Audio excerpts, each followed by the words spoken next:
SLN property start చేసి 5 years complete అయిందండి. August 25th 2019లో మనము కంపెనీని స్థాపించడం జరిగింది. ఇప్పటివరకు ఆల్మోస్ట్ 23 ప్రాజెక్ట్స్‌ని కంప్లీట్ చేశాము. ఎవ్రీ 6 మంత్స్‌కి కొత్త ప్రాజెక్టులను లాంచ్ చేయడం జరుగుతూ ఉంటుంది. ఇప్పుడు ఆన్‌గోయింగ్ కూడా 6 ప్రాజెక్టులు రన్నింగ్‌లో ఉన్నాయండి. 6 ప్రాజెక్టులు. Yes madam. రైట్. ఎక్కడెక్కడ ఉన్నాయి మా కోసం? ఆల్మోస్ట్ అన్నీ కూడా నార్త్ హైదరాబాద్‌లోనే ఉంటాయి మేడం. మేడ్చల్, దుండిగల్, షామీర్పేట్, తూప్రాన్, చేగుంట ఈ సరౌండింగ్స్‌లో ఉంటాయండి. సిటీకి అన్నీ కూడా నియర్ బై 20 కిలోమీటర్స్ డిస్టెన్స్‌లోనే ఉంటాయండి. అంటే ఒక సిటీకి మనకి 4 వేస్ కింద అని అనుకుంటే ఈ 4 వేస్‌లో ప్రస్తుతం ఎక్కడ ఇన్వెస్ట్ చేస్తే మనకి తొందరగా డబుల్ అయ్యే అవకాశం ఉంటుంది లేదా యూజ్ అవుతుంది కమింగ్ ఫ్యూచర్లో అంటే ఏం చెప్తారు? భూమి పైన పెట్టుబడి పెట్టే వాళ్ళకి ఇక్కడ అక్కడ అని చెప్పలేమండి. ఆల్ ఓవర్ తెలంగాణ ఎక్కడ డెవలప్మెంట్స్ అక్కడ అవుతున్నాయి. బట్ ఏంటంటే కొన్ని ఏరియాస్ అనేది కొద్దిగా ర్యాపిడ్ డెవలప్మెంట్ ఉంటుంది. లైక్ నార్త్ హైదరాబాద్నే మేము సెలెక్ట్ చేసుకొని అక్కడే మేము ప్రాజెక్ట్స్ని ఏర్పాటు చేయడం ఎందుకు అంటే ఆల్మోస్ట్ మేము వెస్ట్ సైడ్ కూడా ప్రాజెక్ట్ చేసాము అండ్ సౌత్ సైడ్ కూడా ప్రాజెక్ట్స్ చేసాము. But at the same time north side చేసినప్పుడు ప్రాజెక్ట్స్ ఇవి చూసుకున్నట్లయితే అప్రిసియేషన్ అక్కడ 2 times అయితే ఇక్కడ 4 to 5 times డబుల్ అయ్యిందండి. సో అల్టిమేట్గా మనం ఇచ్చే ప్రోడక్ట్కి కస్టమర్కి అప్రిసియేషన్ మంచిగా ఇవ్వగలిగేది ఎక్కడైతే ఉందో అక్కడే మనం ప్రాజెక్ట్స్లను చేయడం వల్ల కస్టమర్ సాటిస్ఫై అవుతారనే ఉద్దేశంతో ఆల్మోస్ట్ అన్నీ కూడా మనం నార్త్ హైదరాబాద్లోనే ప్రాజెక్ట్స్ని లాంచ్ చేస్తున్నాం ప్రజెంట్. అంటే నేను చాలా చోట్ల చూస్తుంది ఏంటంటే వన్స్ ల్యాండ్ తీసుకున్న తర్వాత దాని మెయింటెనెన్స్ అనేది చాలా వరకు నెగ్లెక్ట్ చేస్తూ ఉంటారు. Yes madam. సో మీ దగ్గర ఉన్న ఇంపార్టెంట్ ఎలిమెంట్స్ అనండి లేదంటే మీ దగ్గరికి వచ్చి ఒక ల్యాండ్ కొనాలంటే ఎందుకు కొనాలంటే ఏం చెప్తారు? వాస్తవానికి ఏంటంటే ఎవరికైనా స్టార్టింగ్లో మేము కూడానండి స్టార్టింగ్ 5-6 ప్రాజెక్ట్స్ వరకు కొనేసుకున్నారు, నెక్స్ట్ ప్రాజెక్ట్కి వెళ్ళిపోయాం. అల్టిమేట్గా అంటే 1 by 1 ప్రాజెక్ట్స్ చేస్తూ వెళ్ళాం తప్ప అయిపోయిన ఎగ్జిస్టింగ్ ప్రాజెక్ట్స్ని కరెక్ట్గా మెయింటైన్ చేయాలి, క్లయింట్ అక్కడే సాటిస్ఫై అవుతారు అనే ఒక చిన్న పాయింట్ని మేము కొద్దిగా తెలుసుకోవడానికి టైం పట్టింది. బట్ ఎప్పుడైతే మేము అది రికగ్నైజ్ చేసామో అప్పటి నుండి మేము ఎవ్రీ ప్రాజెక్ట్కి కూడా మెయింటెనెన్స్ మినిమం ఒక 3 years to 5 years అట్లా కంపెనీ రెస్పాన్సిబిలిటీ తీసుకొని తర్వాత క్లయింట్ అసోసియేషన్ని ఫామ్ చేసేసి వాళ్ళనందరికీ కూడా కమిటీ ఏర్పాటు చేసి అందజేయడం జరిగింది. మెయింటెనెన్స్ ఉండడం వల్ల ఏంటంటే అండి రీసేల్ సడన్గా క్లయింట్కి అవసరమైనప్పుడు నీట్గా మెయింటైన్ చేయగలిగితే ఈజీ సేల్ అవుతుందండి. అలా అమ్మేసాము వాళ్ళు ఇన్వెస్ట్మెంట్ మర్చిపోతారు. సో అక్కడ మెయింటెనెన్స్ అనేది జరగనప్పుడు ఏంటంటే సడన్ రిక్వైర్మెంట్ ఏదైనా వచ్చి అమ్మాలనుకుంటే ఆ వెంచర్లో వచ్చేసి ఎన్నో ప్లాట్లు ఉంటాయి. ఎక్స్క్లూజివ్ ఈ ప్లాట్ ఒకటి అమ్మడం అనేది కరెక్ట్గా వాళ్ళు కస్టమర్ కొనలేరు వేరే వాళ్ళు. అందుకోసమని మనం కూడా ఇప్పుడు జరుగుతున్న ప్రతి ప్రాజెక్ట్లోనూ మినిమం 4 to 5 years మెయింటెనెన్స్ కంపెనీయే రెస్పాన్సిబిలిటీ తీసుకుంటుంది. ఆ విధంగా చేయడం వల్ల క్లయింట్కి అవసరానికి అమ్ముకునే టైంకి మంచి రేట్ రావడం, సెకండ్ ఆ సర్వీస్ ఇవ్వడం వల్ల మనకు కూడా మంచి పేరు రావడం జరుగుతుంది మేడం. అంటే ప్రస్తుతానికి మీ ల్యాండ్స్ ఎక్కడెక్కడ ఉన్నాయి, మీరు ఇచ్చే ఫెసిలిటీస్ ఏంటి అంటే ఏం చెప్తారు? అన్నీ కూడా మనం అప్రూవల్ రేట్సే మేడం. అంటే హెచ్ఎండిఏ, డిటిసిపి, రేరా అప్రూవ్డ్ ప్రాజెక్ట్సే మనం అన్నీ కూడా చేసాము. ప్రజెంట్ వచ్చేసి మేడ్చల్లో 2 ప్రాజెక్ట్స్ రన్ అవుతున్నాయి మేడం. ఒక ప్రాజెక్ట్ వచ్చేసి 22,000 per square yard ఉంటుంది, అది వచ్చి డబిల్పూర్ దగ్గర ఉందండి. ఇంకోటి వచ్చేసి మేడ్చల్ టౌన్లోనే ఉంది, 28,000 per square yard HMDA RERA approved project. Next వచ్చేసి ఈ మంత్లో మనం 20th రోజు మెగా కస్టమర్ మేళా కండక్ట్ చేయబోతున్నాం, సిగ్నేచర్ పార్క్ అని చెప్పేసి. ఆ ప్రాజెక్ట్ వచ్చేసి కొంపల్లికి నియర్ బై ఉంటుంది మేడం. అది 36,000 per square yardలో చేస్తున్నాము. అది దట్టు అన్ని ఎమ్యూనిటీస్ అన్నీ ఇచ్చేస్తున్నాము. మార్టిగేజ్ కూడా రిలీజ్ అయింది, ఫైనల్ ఎల్పి. అండ్ ఇంకా చేగుంటాలో ఒక ప్రాజెక్ట్ చేస్తున్నాం, highway facing project. Dundigal exit number 5 outer ring road పక్కనే 27 acres విల్లా ప్రాజెక్ట్ చేస్తున్నాము. నెక్స్ట్ వచ్చేసి బస్వాపూర్ దగ్గర ఇన్వెస్ట్మెంట్ ప్లాట్స్ అండి. ఎందుకంటే క్లయింట్కి వచ్చేసి అన్ని బడ్జెట్ ఓరియంటెడ్గానే ఉంటే చిన్న తరగతి వాళ్ళు కానివ్వండి, మధ్యతరగతి వాళ్ళు సొంతింటి కల నెరవేర్చలేకపోతామనే ఉంటుంది. కాబట్టి మన దగ్గర అన్ని రకాల కస్టమర్లకి అన్ని బడ్జెట్లలో ప్రాజెక్ట్స్ ఉండడం వల్ల క్లయింట్ కొనాలనే ఉద్దేశం ఉంటే చాలండి. మన ప్రాజెక్ట్స్ అన్ని బ్యూటిఫుల్ ప్రాజెక్ట్స్.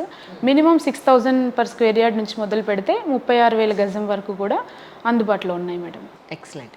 అంటే అపార్ట్ ఫ్రమ్ దిస్ మీరు ఇచ్చే ఫెసిలిటీస్ ఏంటి అంటే ఏం చెప్తారు? ఫెసిలిటీస్ అంటే madam as per HMDA and DTCP RERA norms ప్రకారంగా రోడ్స్ డెవలప్మెంట్ అండి, under ground water, current, drainage, parks, compound wall, arch, CC camera, security, entrance arch, ఈ విధంగా social infra, committee hall purpose and club houses, ఇలా అన్ని amenities ఇస్తామండి. That అన్ని premium quality developments చేస్తాము. Nominal కాకుండా కొద్దిగా ప్రీమియం డెవలప్మెంట్స్ ఇవ్వడం వల్ల క్లయింట్ రిఫరెన్స్ ద్వారానే నెక్స్ట్ కొత్త ప్రాజెక్ట్కి మాకు ఒక 20% సేల్స్ అయ్యే విధంగా క్లయింట్ సాటిస్ఫాక్షన్ కోసం నామినల్గా కాకుండా ప్రీమియం డెవలప్మెంట్స్ ఇస్తున్నాం ప్రజెంట్ అయితే. రైట్. అయితే మీరు మొత్తం రెసిడెన్షియల్ ప్లాట్సే అమ్ముతున్నారు. ఆల్మోస్ట్ ఉన్న ప్రాజెక్టులలో 6 రన్నింగ్ ప్రాజెక్ట్స్లో మేడం 4 ప్రాజెక్ట్స్ రెసిడెన్షియలేనండి. అంటే ఇల్లు కట్టుకోవాలనే ప్లాన్లో ఉన్న వాళ్ళు ఇమీడియట్గా కొనుక్కున్న 6 నెలలలోపు లేదా నెక్స్ట్ మంతే కట్టాలనుకున్నా కూడా ఆఫ్టర్ వాళ్ళ ప్లాట్ రిజిస్ట్రేషన్ అయిన వెంటనే ఇల్లు కట్టుకోవచ్చు. 2 ప్రాజెక్ట్స్ మాత్రం కొంచెం ఇన్వెస్ట్మెంట్ బేసిస్లో చేస్తూ ఉంటాం అనమాట. అంటే తక్కువ బడ్జెట్ ఉన్న వాళ్ళకు కూడా స్థలాన్ని ఇప్పించగలిగే ఉద్దేశంలో అదొకటి కొద్దిగా ఇన్వెస్ట్మెంట్ అంటే 4 to 5 years కొని వదిలేసినట్టయితే వాళ్ళు పెట్టిన పెట్టుబడి 4 రెట్లు పెరిగే అవకాశం ఉంటుంది. అంటే ఫామ్ ల్యాండ్స్ ప్రస్తుతానికి మీరు ఏం ప్లాన్ చేయాలి? ఒక్క ఫామ్ ప్రాజెక్ట్ ఒకటి రన్ చేస్తున్నామండి. అది కూడా మొన్న జూలైలో స్టార్ట్ చేసాము. 10 acres gated community farm project madam. అది ఎక్కడండి? అది వచ్చేసి తూప్రాన్ మేడం. అయిపోయండి. ఆల్మోస్ట్ 80% అయిపోయింది మేడం. ఇంకా 20% ఉంది. అందులో కూడా క్లయింట్కి అన్ని అమ్యూనిటీస్ ఇస్తున్నాము. అంటే trees, individual fencings and CC cameras, entrance arch, compound wall, roads, water connections అన్నీ కూడా ఆల్మోస్ట్. మెయింటెనెన్స్ కూడా అక్కడ 3 years మేమే రెస్పాన్సిబిలిటీ తీసుకున్నాం. రైట్. సో కస్టమర్స్ కూడా వితిన్ 1 monthలోనే ఆల్మోస్ట్ 70% ప్లాట్స్ బుక్ చేసుకున్నారు. అంటే అంత మంచి లొకేషన్స్, ముఖ్యంగా మనం ప్రాజెక్ట్ లాంచ్ చేసే లొకేషన్స్ అన్నీ కూడా ప్రైమ్ లొకేషన్స్ అండి. ఇప్పుడు సిగ్నేచర్ స్టూడియో ఈ వీడియో చూసిన ప్రేక్షకులకి ఎలాగూ ఇప్పుడు 20వ తారీఖున మీరు మంచి మేళా ఒకటి పెడుతున్నారు, అలాగే ఆఫర్ కూడా ఇస్తున్నారు మేడం. అంటే ఈ నెల 20వ తారీఖున మా ఎండి గారు రాకేష్ గారి బర్త్డే ఉందండి. సో సార్ బర్త్డే సందర్భంగా కంపెనీ ఎటువంటి ప్రాఫిట్స్ అలాంటివి వద్దు, క్లయింట్కి ఎవరైతే కొనాలి అంటే ప్లాట్ కొనాలి, వాళ్ళ డ్రీమ్ హౌస్ని మనం బిల్డ్ చేసుకోవాలనుకునే ప్రతి ఒక్క క్లయింట్ చూసిన వాళ్ళు చాలామంది ఉన్నారు. వాళ్ళకి అందరికీ కూడా మంచి రేట్ ఒకటి, నాట్ ఓన్లీ గోల్డ్ అండి, ప్రైస్ కూడా రీజనబుల్ ప్రైస్లో రెగ్యులర్ ప్రైజెస్ కంటే ఆ రోజు బెస్ట్ ప్రైస్తో పాటు 10 grams గోల్డ్ని గిఫ్ట్గా ఇవ్వడం జరుగుతుంది. అంటే ఇప్పుడు ఎవరైతే ప్లాట్ కొనుక్కుంటారో ఫెన్సింగ్ అనేది వాళ్ళే వేసుకోవాల్సిన అవసరం ఉంటుందని, లేకపోతే మీరు ఏదైనా వాళ్ళకి అడ్వైస్ చేయడం, ప్రొవైడ్ చేయడం లాంటిది ఏమైనా చేస్తున్నారు? అంటే యాక్చువల్గా ఏంటంటే మేడం, మనవన్నీ కూడా గేటెడ్ కమ్యూనిటీ ఓపెన్ ప్లాట్సే కాబట్టి ఆల్మోస్ట్ మనము ఓవరాల్ వెంచర్కి ఫెన్సింగ్ వేసేస్తాము. రైట్. మళ్ళీ ఆర్చ్, సెక్యూరిటీ అన్నీ ఉంటాయి. ఇండివిజువల్గా ప్లాట్కి సపరేట్ ఫెన్సింగ్ అనేది అక్కర్లేదు యాక్చువల్గా అయితే. సెక్యూరిటీ ఉంటుంది కాబట్టి అక్కర్లేదు. క్లయింట్స్ వాళ్ళు ఒకవేళ అడిగినారు అనుకుంటే కనుక వాళ్ళ కోరిక మేరకు చేయాల్సిందే తప్పితే, వాస్తవానికి అయితే అది హెచ్ఎండిఏ ప్రాజెక్టులలో, గేటెడ్ కమ్యూనిటీ ప్రాజెక్టులలో ఎక్కడ కూడా ఇండివిజువల్ ఫెన్సింగ్స్ ఉండవు మేడం. అవును. ఇంకా తప్పదనుకుంటే ఇస్తాం అలా కూడా. అంటే నేను ఒక 20 ఏళ్ల క్రితం ఒక పేపర్లో చూశాను, నాదర్గూలు విలేజ్ దగ్గర ఒక ప్లాట్ వాళ్ళు ఎలా పెట్టారంటే, ఆర్థికంగా అంటే మిడిల్ క్లాస్ వాళ్ళకి ఎస్పెషల్లీ, లేదా లోవర్ మిడిల్ వాళ్ళకి మీకు ఈఎంఐ బేస్లో కట్టారు. అంటే ఎవ్రీ మంత్ మీరు ఎంత కట్టుకోవచ్చు అన్న పాయింట్లో. సో అలా ఏమన్నా మీరు చేసే అవకాశం ఉంటుందా? అంటే మన ప్రాజెక్ట్స్కి ఈఎంఐ అనేది ఏది కూడా డైరెక్ట్ కంపెనీ నుంచి అక్కర్లేదు మేడం. ఎందుకంటే అన్నీ కూడా అప్రూవ్డ్ లేఅవుట్సే కాబట్టి డైరెక్ట్ బ్యాంక్కి ఈఎంఐ వస్తుంది. అంటే బ్యాంక్ లోన్స్ ఇస్తుంది. ఎగ్జాక్ట్లీ. సీరియస్లీ? అవునండి. ప్రతి ప్రాజెక్ట్కి బ్యాంక్ లోన్స్ ఉంటాయండి. అంటే ఆ ప్రాజెక్ట్ కూడా మనము 1-2 బ్యాంకులతో ప్రాజెక్ట్ అప్రూవల్ చేయించి ఉంటాం స్టార్టింగే. అంటే ఇంతకుముందు ఎంటీ ల్యాండ్స్కి లోన్ ఇవ్వకపోయేవాళ్ళు, బట్ ఇప్పుడు రేరా అప్రూవ్డ్ ప్రాజెక్ట్స్కి బ్యాంక్ లోన్స్ ఇస్తున్నారండి, ఫండింగ్ ఇస్తుంది. సో మనం ఏంటంటే డైరెక్ట్ మనం ఇండివిజువల్గా పర్సనల్గా ఈఎంఐ పెట్టేదానికంటే కూడా బ్యాంకే లోన్ ఇచ్చింది అనుకోండి, అది చాలా సేఫ్ అండ్ సెక్యూరిటీగా ఫీల్ అవుతారు కస్టమర్స్.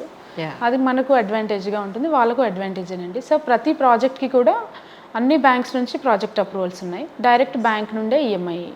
అదే నిన్న అన్నారు 100 గజాలు 6 లక్షలు అవుతుందండి అని చెప్పని. Yes madam. మా సిగ్నేచర్ ఎంప్లాయీస్ అందరూ నేను అడిగారు, మేడం కావాలంటే మేము ఇద్దరం కలిసి ఒకటి కొనుక్కుంటాము, అంటే అంత లేదు కాబట్టి మీరు ఏమన్నా మాట్లాడతారా అని చెప్పని. తప్పకుండా. సో ఎంప్లాయీస్ ఎవరైతే కొంతమంది ఇంట్రెస్ట్ ఉన్నారో, ఈఎంఐ ఎంత పడుతుందో ఏంటో వాళ్ళ శాలరీ అకార్డింగ్ టు వాళ్ళ శాలరీ ఒకసారి చూసుకుని తీసుకుంటే బాగుంటుందేమో అని. పాపం చాలా బాగుంటుంది మేడం, ఎందుకంటే బ్యాంక్ లోన్ ఇస్తుంది కాబట్టి వాళ్ళు శాలరీ బేస్డ్ ఎంప్లాయీ అయినా అయి ఉండాలి, ఆర్ఎల్స్ ఐటీ రిటర్న్స్ అయినా ఉండాలి. బిజినెస్ మ్యాన్ అయితే కనుక 3 years ఐటీ రిటర్న్స్ ఉన్నాయి అనుకుంటే ఖచ్చితంగా లోన్ ఇచ్చేస్తుంది. శాలరీ బేస్డ్ ఎంప్లాయీకి అయితే కనుక 6 months పే స్లిప్స్ని బేస్ చేసుకుని ఇక్కడ మన ప్రాజెక్ట్ని బేస్ చేసుకుని లోన్ ఇస్తుంది అనమాట. ఈఎంఐ కూడా చాలా యావరేజ్ ఉంటుంది. 10 లక్షలు లోన్ తీశారు అంటే నెలకు 10,000 మాత్రమే ఈఎంఐ ఉంటుంది. 20 లక్షలు లోన్ తీస్తే 20,000 మాత్రమే ఉంటుంది. కాబట్టి అది ఈజీగా పే చేసుకునే అవకాశం ఉంటుంది. అండ్ మోర్ ఓవర్ చాలా వరకు 100 గజాలు అంటే మనకి 1000 SFT ఏరియా వస్తుంది 900 SFT. 900 SFT very near by. అవునండి. దాన్ని ఒక ఫ్లోర్లో ఇప్పుడు ఇద్దరు కలిసి ఒక 100 గజాలు కొనుక్కున్నా, కింద ఒక ఫ్లోర్ పైన ఒక ఫ్లోర్ లా వేసుకున్నా కూడా ఒకే ల్యాండ్ లో ఇద్దరు షేర్ చేసుకున్నారు. Yes madam. వాళ్ళు అలా కట్టుకోవడానికి వాళ్ళు ఎంజాయ్ చేసిన వాళ్ళు అవుతారు. ఎగ్జాక్ట్లీ ఆల్మోస్ట్ ఇండిపెండెంట్ హౌసే, brothers and sisters floor wise ఉన్నట్టు ఉంటుంది. ఎగ్జాక్ట్లీ. ఇట్స్ గ్రేట్ పాయింట్ అండి. చాలా మంది కస్టమర్స్ తీసుకుంటారు మేడం. అలాగే మన 2 plots కంబైన్డ్ గా 4 members తీసుకొని అట్లా 300 square yards ఉందనుకో, కింద గ్రౌండ్ వదిలేసి G+3 వేసుకున్నారంటే హ్యాపీగా 300 స్పేస్ ఉంటుంది వాళ్ళకి. అంటే ఆల్మోస్ట్ ఆల్ వాళ్ళకి 2700 SFT ఒక్కొక్కరికి ఉండడం అనేది చాలా స్పేషియస్ రూమ్స్ వస్తాయి, హాల్ కానీ ఇదంతా కూడా. సో పెద్దింట్లో ఉన్నామన్న ఫీల్ కూడా ఉంటుంది. అదే 100 తీసుకున్న వాళ్ళకి ఆ ఫీల్ ఉండదు. కరెక్ట్. అలా కూడా బాగుంటుంది మేడం.